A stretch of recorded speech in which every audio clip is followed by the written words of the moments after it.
All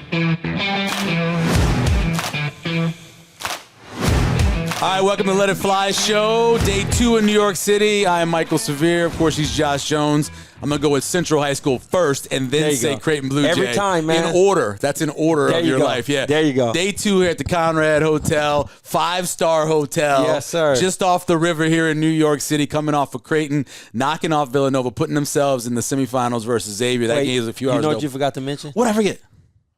The Twin Towers, the Freedom Tower, too. Well, my room over in the Millennium looks right over the Freedom Tower and the where the two towers were. Oh, and I'm not lying, bro. Every time I open the window, I guess I'm just thinking about the side. I get emotions, man. Yeah. It gets to me every time. I was a little kid in New York, living in the Bronx when the second tower was unveiled. I remember, working in Albuquerque when the towers fell, and it still gives me chills looking at it. If you haven't ever come to New York to go see the site, Ground Zero, go to the two memorials, the reflection ponds, go to the museum. Yeah, it's a huge part of it changed our lives. It did, yeah. Changed everything about the country. It's kind of awkward to ask people from New York about it too. Yeah, where were you when it happened? Yeah, I was in school. I think I was like I don't know, middle school or elementary, 1 or 2, but I don't know, just a thought to come to mind. Yeah, man, I every time I come here, I think about it, and every time I go to a Mets game, because LaGuardia is right there, and the plane shadow flies over, right? And I'm a lion. Every time it gives me I get a little nervous. I know when the shadow goes over. I was nervous coming in. You get a little scary. Yeah, man. Yeah. Obviously, little Let It Fly Show, a big part of it is the Let It Fly Show sports bar that's going to be opening the day before the College World Series gets underway. It's going to be fun. We want to give props to Omaha Steaks. They're the ones going to be providing the wonderful food that you'll be able to get from the Let It Fly sports bar in the Capital District. Again, opening the day before the College World Series starts. So we're really excited about that. And we're excited about tonight. Yeah. Creighton Xavier semifinals. They'll come up after UConn and Marquette. It should be fun, man. It really should. And we saw Xavier yesterday really struggle with DePaul. Right. I think you can hear me? Hey, stop messing with the microphone. Right, you good, man. I got to adjust it. I don't want the mic to be all in my face. You all right. You're all right. Anyway, I think this tournament has been very competitive, man. Yeah, big time. For Xavier to play DePaul yesterday, I'm just a fan of great basketball. And when I say great basketball, I mean close scores. Sure, yeah. Sometimes it don't even matter who's playing well, who's playing bad. I just thought for what that was yesterday, it was fun to watch. DePaul fought hard despite being on the bottom half during the regular season. Yep. For Xavier, though, play against Creighton like that if you want to. Yeah, you'll lose. You be over that shadow going right back. Yeah, no doubt. Yep. Yep. So it's one of those things where it's exciting to see them play against Creighton. Yeah. Creighton played lights out yesterday. It would be great to see that momentum again. I can't wait. Josh, so you're a younger man when you played for Creighton. But 9 o'clock starts. I'm just telling you, bro, I'm 53 years old. I got home at 1 a.m. last night, and I was like, I'm tired. No, it's what is it when you're a college kid? Well, no, before that, all right, I was tired too yesterday. Okay, good. Yeah, I hope so. No, it's not a young man. I'm 33, man. Yeah. And, it got about that last four. First, it was that part of the game where nobody scored. Oh yeah, 4 minutes. My God. Yeah. I started scratching and ready to go, man. I had to go get some popcorn. Stay awake. Yeah, right. Exactly. I mean, it's just a time change. Yeah. But when I was younger or whatever, man, I just remember being in that zone of the moment, and there was nothing. Nothing mattered. The time of day. Okay. The location where we're at. So 11 o'clock game, a.m., 9 o'clock didn't matter. Did not matter when you're trying to get there, unless you went out the night before trying to hang out, which I don't suggest you do. Yeah, you and P. Allen hanging out. Yeah, P. Allen. Shout out my man P. Allen Sinet, man. But no, I think the late game prime time. No big deal. With the country watching, no big deal, bro. No big deal. Yeah. Really, last night, if you look at the last Creighton-Villanova game, and then this Creighton-Villanova game, they're antithesis of each other. Villanova got a lead that stayed around double digits against Creighton. They'd made a little bit of runs, but never get close. Creighton did the exact same thing to Villanova. They get the lead. Then all of a sudden, Villanova's got to kind of get out of their game a little bit. Right. And they got to 20, it dropped down to 9. But you really see Creighton learned from the last Villanova game how to play against them. Yeah, I think it was a lot of film. Yeah. And that I owe you one mentality. Sure. Everything that Creighton did was out of confidence yesterday offensively. And then when they weren't hitting things, there were times where there wasn't a stretch, but defensively they picked up and accounted for it. So I just that's why I said I thought they played lights out, man.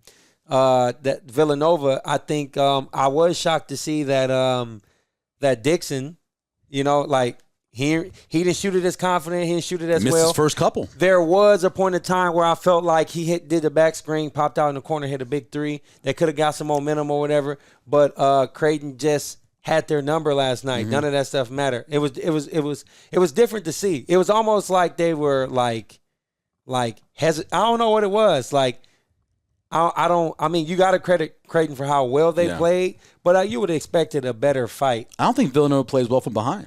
Yeah, I just think they're front runners, and I feel that in the first half. Yeah.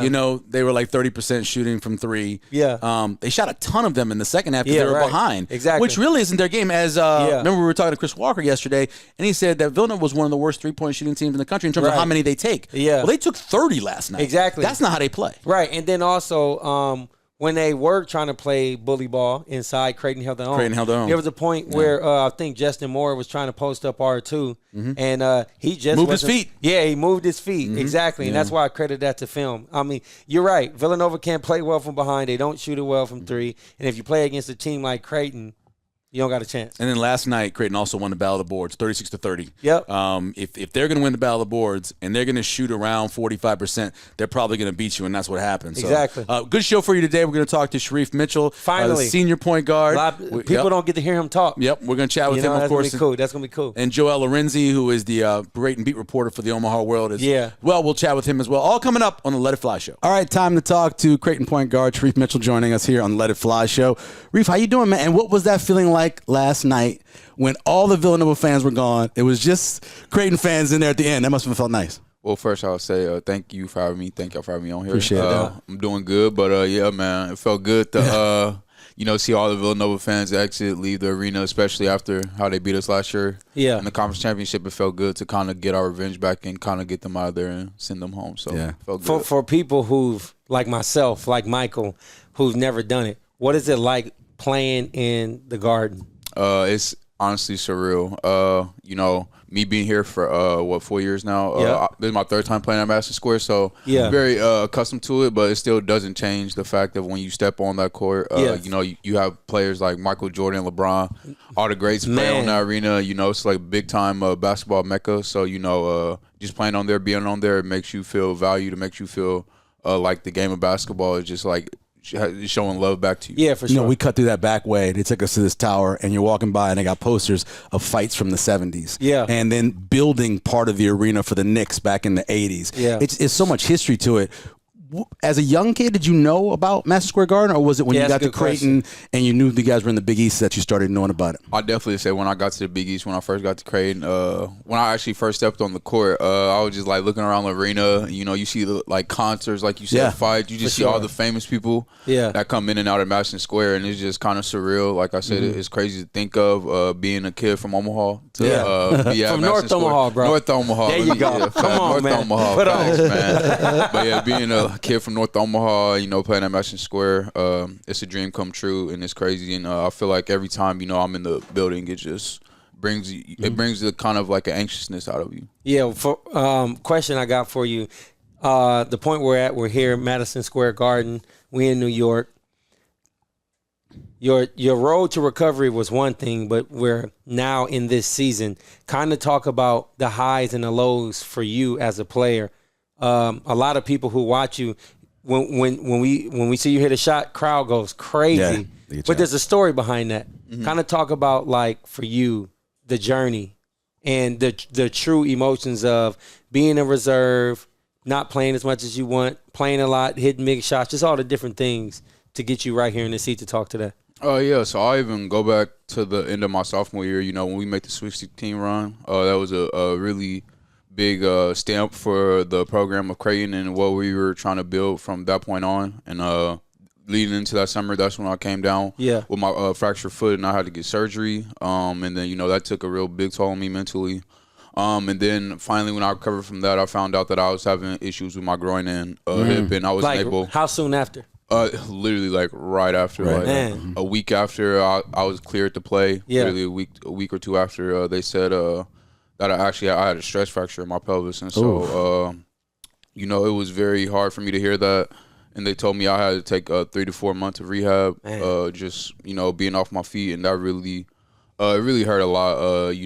Me playing a big part in the Sweet 16 run, and then coming back to my junior year, I was really expecting for a big year, really hoping to help lead the guys, be there for them, and just lead a new group into a good season. And not being able to be out there with them, it was hard. It was tough for me, but I know they had a really good season still. Obviously, making it to the second round of the tournament. But myself individually, I knew I had rehab. I knew I had stuff I had to fight through and get myself back to normal. I knew it wouldn't be easy. It was definitely days where I just didn't want to do it, where I wanted to quit. Yeah.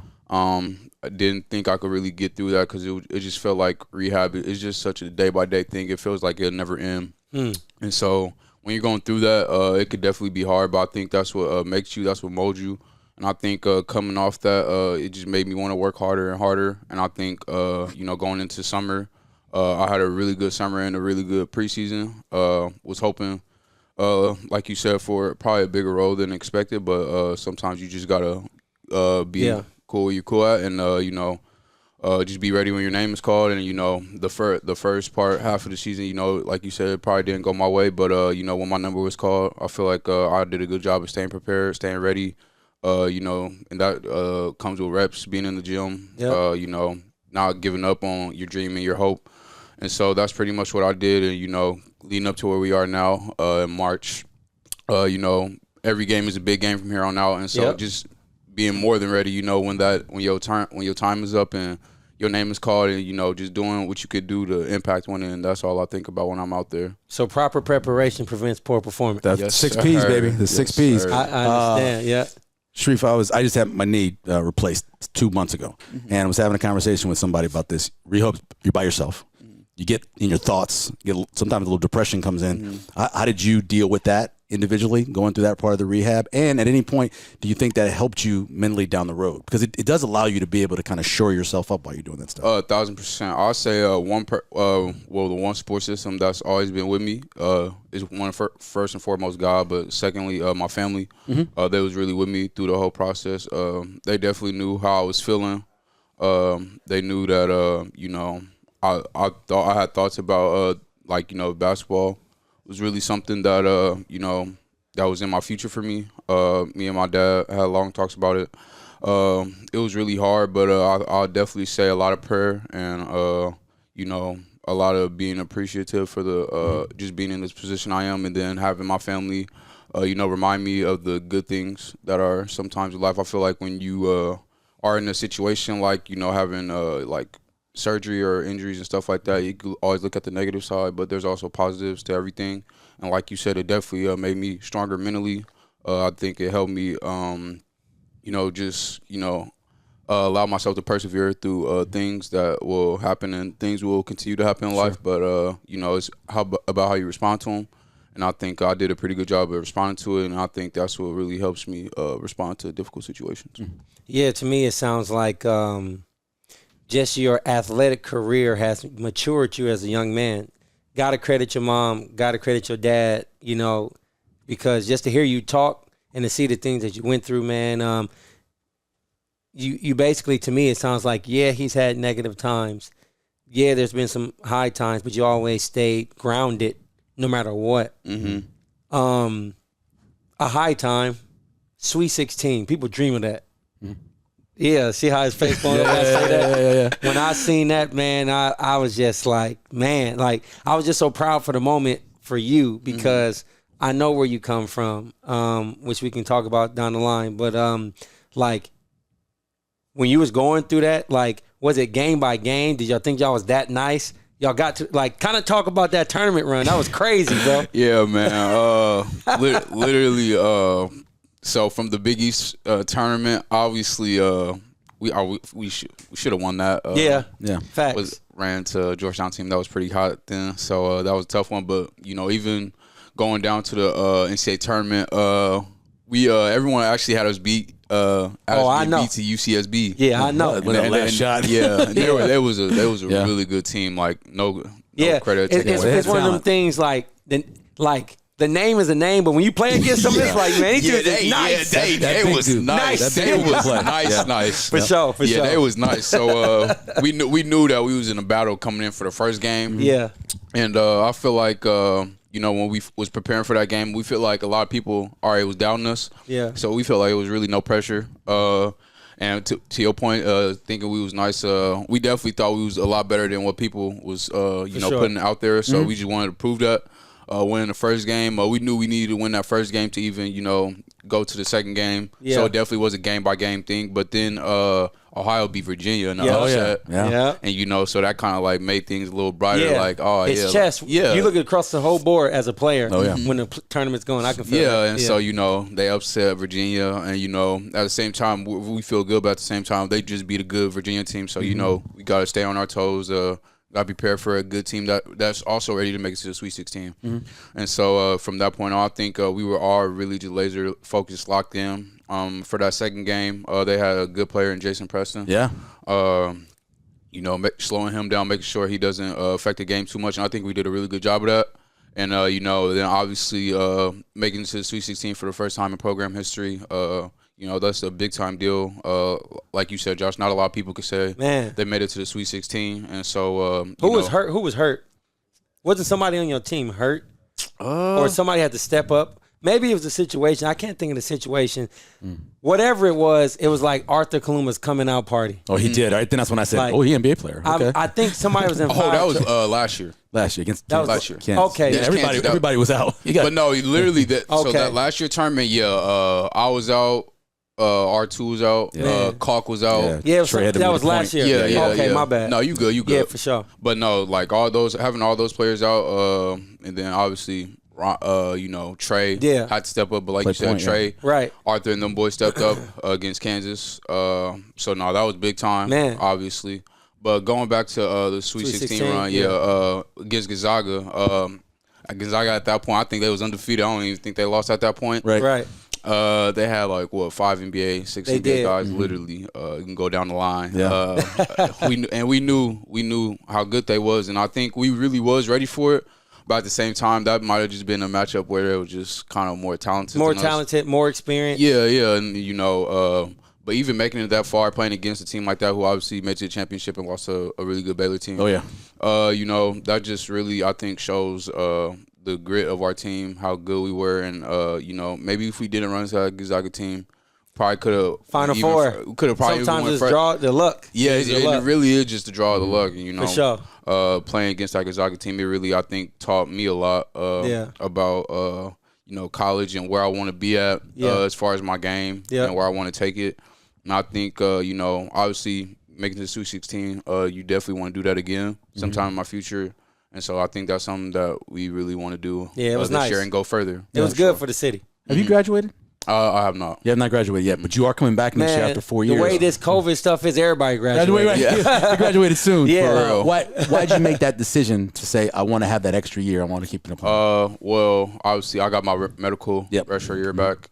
And so I just really want to take advantage of that year. And then, when I was going through everything with my injuries, I feel like I just wasn't in the right space mentally. And so probably taking a little lesser class toll was probably the best for me. So you spacing it out. So I just spaced it out. Yeah, I did that when I redshirted. Yeah. So I just spaced it out, following into my 5th year. And then, just make it kind of a little easier for the academic path and get my degree. How much did going away to Sunrise, did that mature you at all? Did it? Well, because we were talking to R2 yesterday. He left home when he was 14. I can't even imagine what that'd be like. But you went to Burke, then you go off to Sunrise. How did that help you? It helped me in so many ways. It was my first time being away from my mom and my family. It was difficult. There was definitely days where I just wanted to quit at Sunrise and just go back home. Want to eat a home cooked meal. Josh, you know how my mama throw down. I know. Yeah. You know, man. I get. But just stuff like that, man. It was just hard mentally. Like I said, it really took a toll on me. My grandmother was also sick during that time, and so it was definitely tough for me to not be with her and the fam through all that. But I think it really, like we talk about persevering through stuff, building that mental strength. And I think Sunrise was something that definitely built that mental strength, and then even physically putting on 20 to 25 pounds. Yeah. That really helped me a lot to be ready for college, to be ready for the physicality and the bumps that you take. and even the endurance of the season of college. I think that's one thing that really Sunrise prepared me for is the length of the season. It's literally from June till April. Man. Literally. And so, Sunrise has really taught me so much about basketball, on and off the court, gaining more knowledge for the game, being a gym rat and just soaking up all the information you can so you could become a better player. Man, that's powerful, bro. Just talking to this, interesting. Yeah. What for me, just getting on the bench mob. You got a game today. You got to win. How do you feel about like the bench in general? Like what from your perspective as a reserve, you play your role well. What's the chemistry? What's the talk? Like, what's expected from you guys, like, beyond the standard for y'all type of chemistry coming off the bench? Like I like to say, like, me being a senior, I always try to, talk to the guys, tell them what I'm thinking, and I always tell them, like, it may sound cliche, every coach say, but you really do got to stay ready because you never know when your number will be called. Right. So reiterating that, and then, really giving energy for the guys that's out there because, they look over here. They know when we're celebrating. They know, you're right about cheering that. for them and stuff For like sure. that. And so, I want to be able to know that we're cheering for them. That we locked in just as how they locked in on the court. We want to win this game just as bad as they want to win the game. And so, really just being there for the starters and being there for the guys that's on the court and when they're on the court, making sure that we giving them the energy so that they can keep pushing through.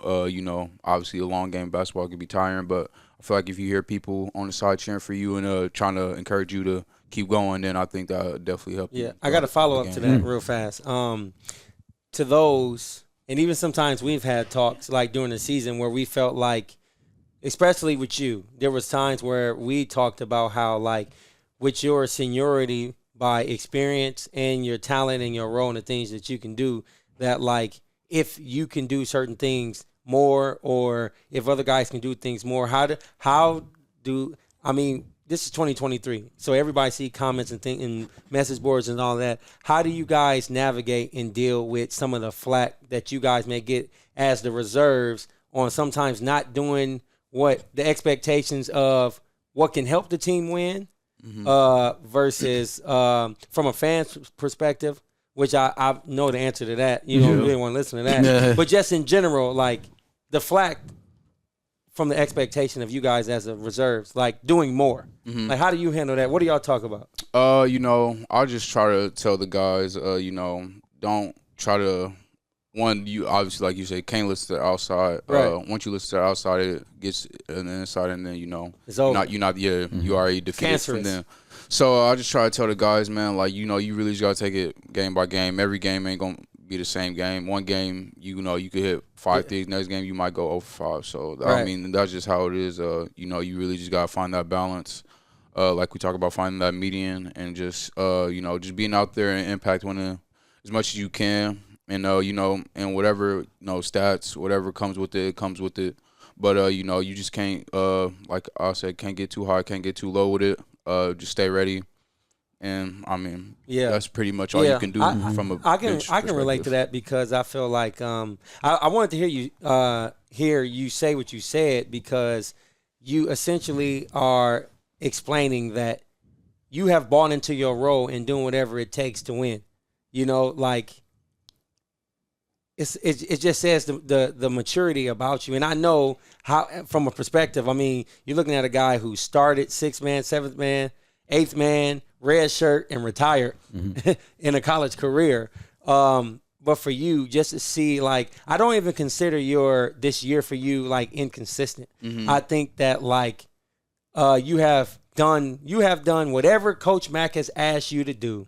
And has been times where there was things that you were asked where it could be frustrating, but essentially I'm hearing you say that you have gave the other guys advice on, if you just play your role and buy into this, it works out for the greater good. Yeah. So I respect that. Yeah, and it really does at the end of the day, because it produces winning, produces, everyone being happy in the locker room, and it just brings off good vibes, and everyone, it builds team chemistry, team camaraderie, and then, you can make these deep runs how you want to make it. Right. Shereef Mitchell joining us here on Let It Fly show. I asked R2 yesterday, does he remember the first time you ripped him in practice? Because I know you rip everybody. You ever rip him? He said he hadn't been ripped by you. I poked him. He finally admitted that he had been. Is there somebody you've had to guard, whether it be on your own team in practice or in a game that was they were so nice you couldn't rip them? I'll definitely give R2 his props. He does protect the ball. He doesn't turn it over much. R2 got a string on the ball, so I definitely got to give him that. Right. You know, he definitely take care of the ball. If I say one player, if I'm being honest, no. Trey, I'll say Trey in practice. Yeah. I like to go up against Trey. Trey is a very high-level shot maker. Yeah, he looks like he can be ripped, but it's hard to rip. Yeah, his arm's so long. You think you can get to it, you can't. But no, Trey and R2 definitely up there, but Trey definitely is a great shot maker. It could definitely be hard to kind of. I think you made Marcus better in practice. Oh, because that was back when we were being able to go to practice, and you always would get him a couple times in practice, and I think that taught him I got to protect his ball more. No, definitely. I think we even talk about it sometimes. He's like, man, like I'm like happy like that. Practice went the way they did because like it just made the game so much easier because you know you don't really see a lot of defenders who just picking up like that and just, you know, trying to influence the ball handler to things that they don't want to do. That's real. So I want to hear about two levels. At Sunrise and now in college, who's one of the most premier or best players you ever played against? I'll say in prep school, when I was in prep school, I'm trying to think who I played against. He was so focused on trying to get to college. No, literally. You guys played against so many kind of all-star kind of teams. Literally. Were some of the guys that like now, like Buddy from Kansas, was he there when you was there? Or he? So actually no. Do y'all know Terrence Shannon? Yeah, I do. He was at IMG when I was there. We played against him. Okay. He had like 30 on us. Man.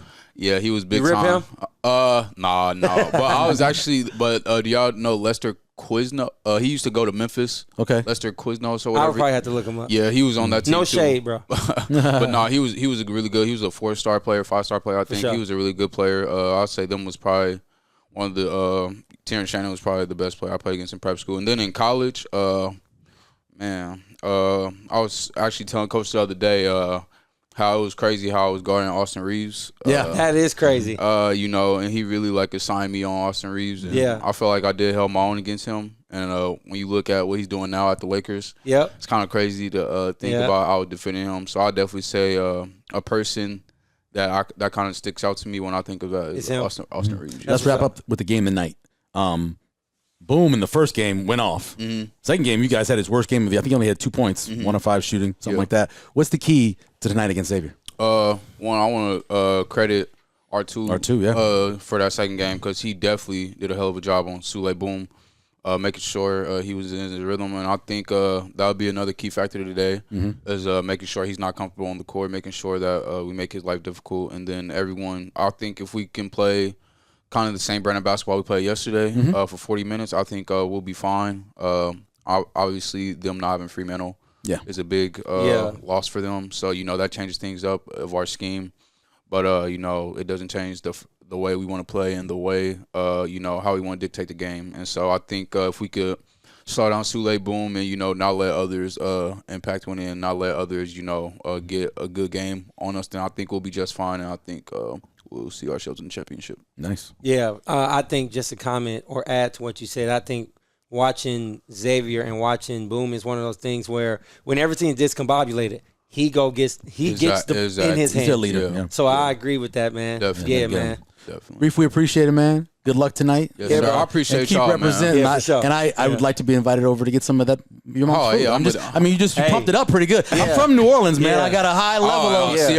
Okay. And just to let you know how I know. Yeah. Because I know he said I know. Yeah. So when I played for Creighton, we kind of like family. Yeah. Like his dad and my older cousin grew up together. And so I essentially wanted some advice and a direction, and his dad kind of guided me. Oh, nice. Played at Cincinnati, went to UNO, went to Burke, you know, stuff like that, legend. But I stayed with him when I played my junior year. Yeah. Oh, nice. Yeah, my whole junior year, and his auntie. That's when you too. put that weight on. Yeah, his auntie. Yeah. So I'm like family. Yeah, that's cool. Know? That's awesome, man. Yeah. Hey, again, appreciate it. Yeah, appreciate thank it, you, man. bro. Good luck Thank tonight. you so Thanks a much. lot. Yeah, Shereef had a good Mitchell. time. Yes, sir. All right, now the time to talk to the coolest scribe over at the Omaha World. He just be chilling. He covers. Now you dissing my coworkers. Well, everybody else left, bro. So here's Joel Lorenzi joining us here, Creighton beat reporter. Sorry about that. Let It Fly show. What's happening, man? How you doing? What's going on? Good, man. Good. How New York treating you?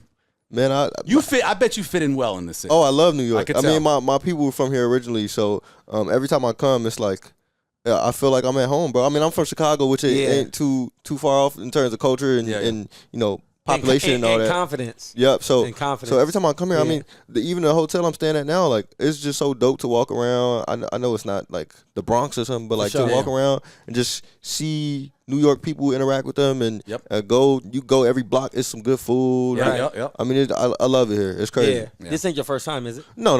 It's probably I've been probably between like 5 to 10 times. I couldn't say the exact So you've number. been here. Yeah, for sure. This is my second time. Yeah, this is my favorite city by far. Everywhere in the world. Word. This is my favorite city. I'm not mad at that. The combination of the food. And I told you this before. I have an appreciation of the immediacy that New York City people feel. Yeah, he was saying that on the way here. They need to be someplace, and they don't care if you went away. No, they need to be someplace. They going. They're nice in Omaha, and people let you go. No. Yeah. We're in a hurry here. Yeah. And they make sure you know they're in a hurry. I got no problem with that because I believe in immediacy. I've been telling my two boys for years, let's go.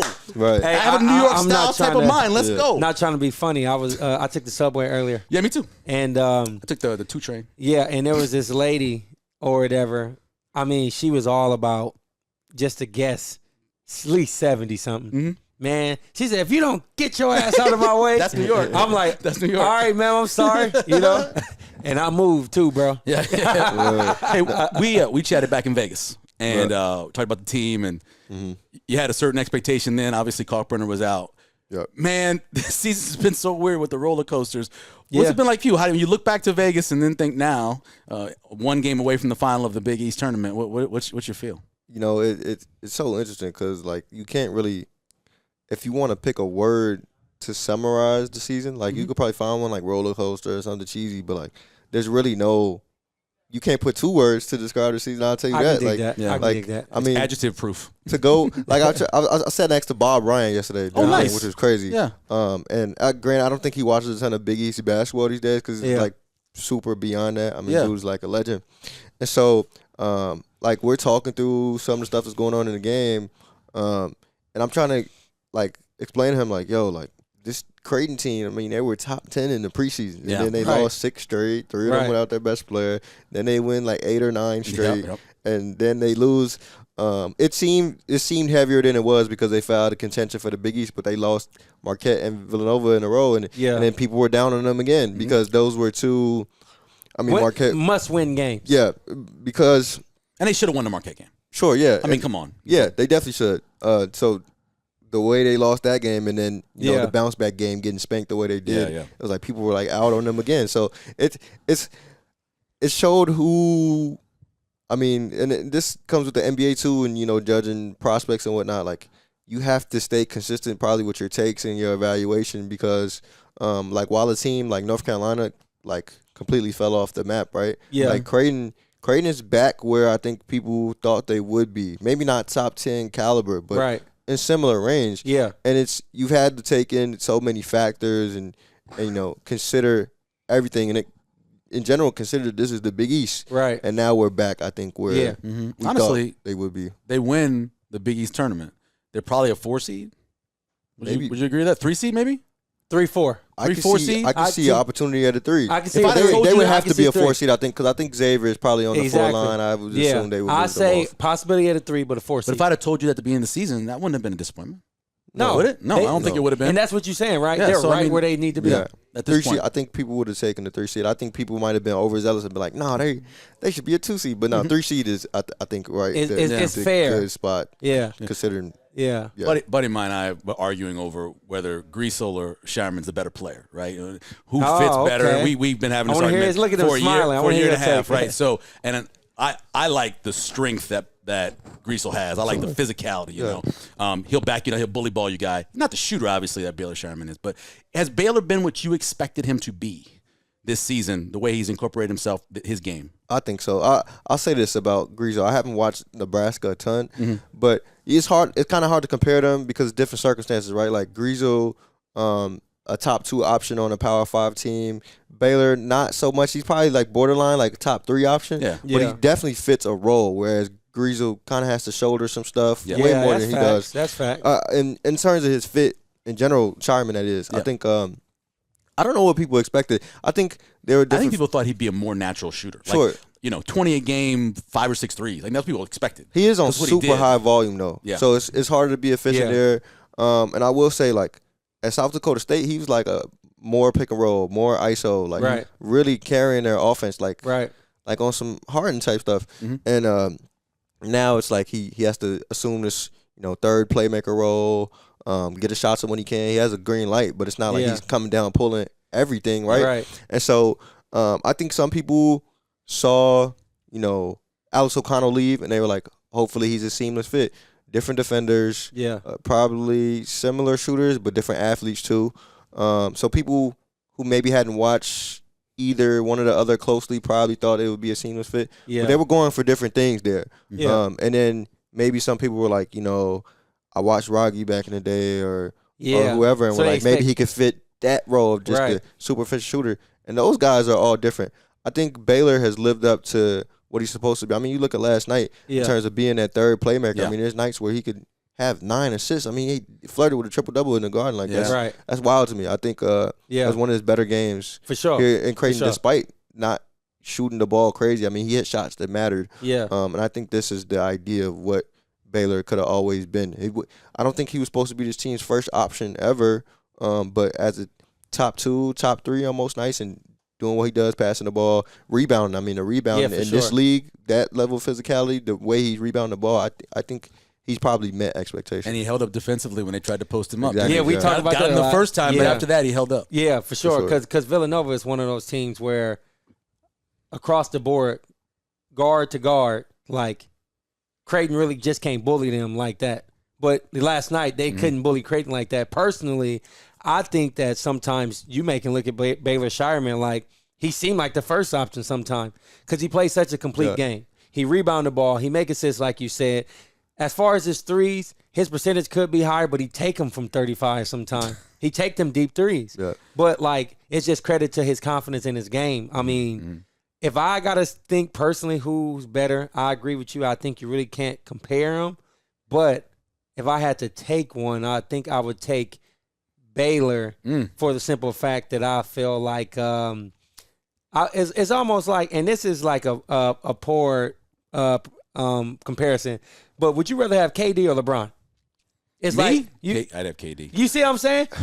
Now look. Well, today? Exactly. Sure. Today, sure. But I don't want to talk about this. We were talking about Baylor Shireman and Sam Griesel. I don't want to bring up KD but you get my point, respectfully, though. I'm sorry. But, top 7 offensive players in the world. Yeah, but you ever. get my point, though. It's kind of like it's like they do different things. Sure. They're capable of the same thing. And they are different players. But what one lacks, the other one picks up, and vice versa. So I don't know how we got on that tangent, man. And because I'm arguing with my buddy on DMs. That's why. Yeah. You can look at it this way, too. Could Sam fill the role that Baylor is right now? Probably not. Could Baylor fill the role that Sam is? I don't know. I think a little more, though. I think he could set the table over there, but I mean, they do need Sam's physicality a lot of times, too. But Baylor is a dog. And for me, I think that coming from where he came from and being the leader on some Harden type shit, like you said, like, I think he could go there and do that. I'm not saying he'd do it to that magnitude. It'd be a different look to it. I think Sam be lifting, bro. You see that boy's shoulders? Man. He bully ball people down. So it would be interesting. He can't shoot as well. I never thought about that. That's a cool debate, though. What do you? We talked a lot about the bench. We even did back in Vegas. Farabello and Miller, they got some nice minutes last night. They only got 6 points, but gave them the minutes. What do you think about how the bench is the last couple games? You feeling any better about them than I did back then? Yeah. Probably. But how do you feel about them now? Respectfully, I still feel like there are scenarios down the line, maybe even today. I don't know. Probably not against Xavier because they don't go super deep either. No, they don't. But 51 points from 3 players with 6 minutes left in the game. You know what I'm saying? So that's crazy. So down the line, I think there's a team a Houston, Kansas, somebody that goes Texas, somebody that goes deep, that could give them some problems. UConn's deep. Yeah, definitely deeper than Creighton. They got the highest ceiling in this league right now. I probably agree. And so the thing is, it just puts so much pressure on the starting five to be damn near perfect. I mean, I thought they played a very complete game yesterday, probably their most complete yet, and that's what allowed them to pull away. And Villanova still came with the 9 because it is the Big But that's East. because there was no bench to. You know what I'm saying? To hold that separation. I respect that. So I think a team that goes deep could really give them some problems still because, I mean, you look at, I think Fred maybe played 3 minutes. He picked up like a foul. And then after that, it was like, okay, Kalkbrenner has the stamina to play this whole game. Just play him. Yeah. Right. Farabello made a 3, and he's mostly sound, but like you see like the shots he passes up or a turnover here and there. I think he gave them their first turnover. Yeah, is it fair to say that you think so from what the bench did against Villanova was just like, just like the Parmesan cheese on the salad, the icing on the cake? Like, it didn't really add. I mean, it helped because it bought something, but the nucleus is obviously the starters. I don't think it hurt them as much as it had earlier in the year. Yeah. Okay. I don't know if it was super net positive, but it definitely, their bench is not hurting them as much as it has earlier in the year. I think they've all found ways to kind of fixate in their roles and amplify what they do. I mean, even Reef has given good minutes in the past few weeks. Yeah. Just stuff like that. And I think what I've most been impressed with, and this is a guy I talked about a lot earlier in the season because the staff was high on him, but Mason Miller has probably given the best minutes off the bench. Yeah. And I mean, dude, I watched him shoot. Somebody in my comments was like, "Oh, the next great Creighton shooter." I'm like, like how fast he got that 3 off. I'm like, yo. They might be right. I don't know. Right. It's probably a little line drive-ish to it a little bit. It's one of those things where, like, I think with Mason, he's there. You can see what he can be and what he's becoming into. Sometimes I think when he's out there to kind of space the floor and take the shots. He'd pass them up sometimes a lot. Yesterday was huge. He had an early heat check. He made one, missed one. But I think that Mason will be, I mean, it's hard to say a Raggi. But, like, that's his role, bro. Yeah. Like, he's going to shoot it a lot. But more athletic. These guys are gone, More athletic. He can put the ball on the floor this much. He's going to stick around. I mean, the thing with him, I think he's gained confidence over the – I mean, think back to the early stint, like the non-conference. Like, he wouldn't even put the ball on the floor. You could count on your hand how many dribble drives he had. Yeah. You know what I'm saying? And so now I think he's getting more comfortable. He knows angles and spaces he can tap into, what gaps to attack. And I think as soon as he adds more to that, maybe gets – enough of a handle to where he could go 1-2 dribbles to the rim. I mean, at the rim, you mentioned it. Nobody got lift like him. So he's long kid. Right. He's going to be a good player, I think, pretty soon. Mm-hmm. But you've seen the strides this year to where he could at least give them some solid. Yeah, he's got the most upside towards the future. Out of the bench, Out of the bench. What happens tonight? What happens tonight? I feel like Creighton has had Xavier's number. I'm going to be honest. I was sitting courtside at the Xavier game last night. And Against DePaul. Yeah, and it took Kobe Jones being the best player on the floor by far to take over and win that game. Now, granted, I think DePaul isn't as bad as people might think. There was a sizable gap between DePaul and Georgetown at the bottom of the conference. There is. I think when DePaul got Nick Ungenda back into the fold, dude changed. I mean, you saw he got Kalkbrenner in foul trouble when they played in Chicago. That's like one of the few dudes I've seen do that. Nobody else got him in foul trouble. He's an athletic specimen. He's special for them, on the backside. He really helped them, and they should have probably beat Xavier. Yeah. But Xavier is good in those tight games. They're obviously a well-oiled machine. Yeah. And so I think everybody wants to say, oh, yeah, this is going to be a high-scoring game.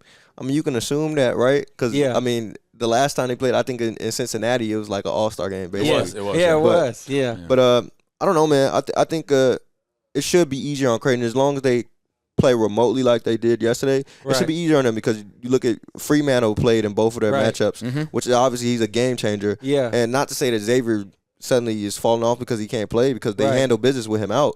But it makes it easier on Creighton the way to deploy Kalkbrenner. Because now he can sag Hunter. You could put him on Hunter. Yeah. And you can sag him virtually the whole game because he's a complete non-shooter. Yeah. And so it just makes it easier to roam freely. And it's definitely not the defensive situation that, yesterday was in terms of how Dixon stretches the floor. I mean, you got to worry about individual talents. Sule Boom, you got to hold him to what They held him in Omaha. You got to worry about Kobe. Yeah. You know what I'm saying? That's going to be hard in the tournament. Yeah, it is. Yeah. He looked good last night when he needed to. When he needed to make shots, he kind of brought them back. He's a great player. Right.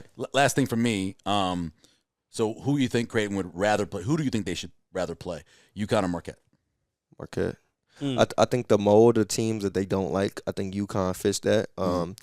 Depth, physicality. I mean, I can't emphasize enough physicality with UConn. Yeah. And Sanogo. Yeah, and shooting on their best days. I think Sanogo, granted, Kalkbrenner defended him pretty well in Omaha, but like Sanogo got off in Connecticut. He's got a chip on his shoulder every time he sees Kalkbrenner. You know, and all the bigs do. Yeah, and Hawkins makes things tough.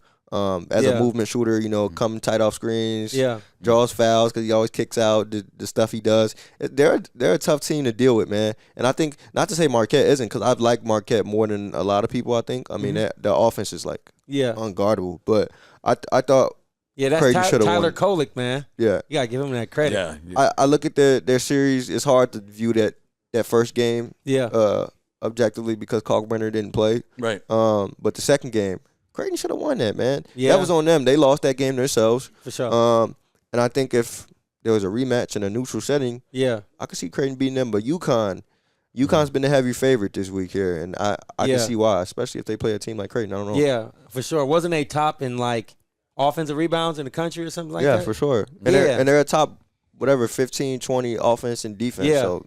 Yeah. I think they fit the mold for going on a run in the tournament. For sure. My last thing is yesterday's win, was that accredited to a great offense or excellent defense? I think both. It was their most complete. The streets are calling it their most complete game all season. And I think I have to agree because, I mean, you look at they came out firing. They went up, 9 points early? 9 points. And so the shot making was there. Yeah. Because it feels like in games like that, tight games or even competitive games, remotely competitive games, they either are doing really well on defense and kind of got to make up for it on offense, or they're doing really well on offense, kind of got to make up for it on defense. Right. But yesterday they came out firing, and even when they go, I don't know, they miss 6 shots in a row over like a 4-minute stretch. Nobody scored for the whole 4 minutes. Yeah. And so then they start getting stops. Yep. So it's like you supplement one with the other. I thought that was the most complete game they played. And you look across the stars, they all scored at least 12. Yeah. Like it was.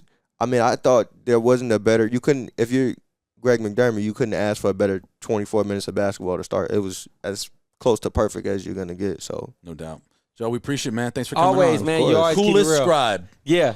That's I appreciate that says that on it. You the man, bro. Yes, sir. Love y'all, man. Yeah. Appreciate it, man. Thanks a lot. Thanks to Joel for coming on with us. All right, predictions, 9 o'clock start. Creighton is a 3.5-point favorite over Xavier. My first prediction is I'm going to go to sleep and take a nap. Before the game? Yeah, I'm going to predict that first. Okay, all right. And then actually when the game start, man, I think Creighton got them by 7. Okay, I think touchdown. All right. I think it's going to be a tougher game than what it can actually be. Yeah. Creighton is watching all the film. I heard they didn't even do shoot around today. No, they had more film work. You see what I'm saying? Yep. But this is tournament time.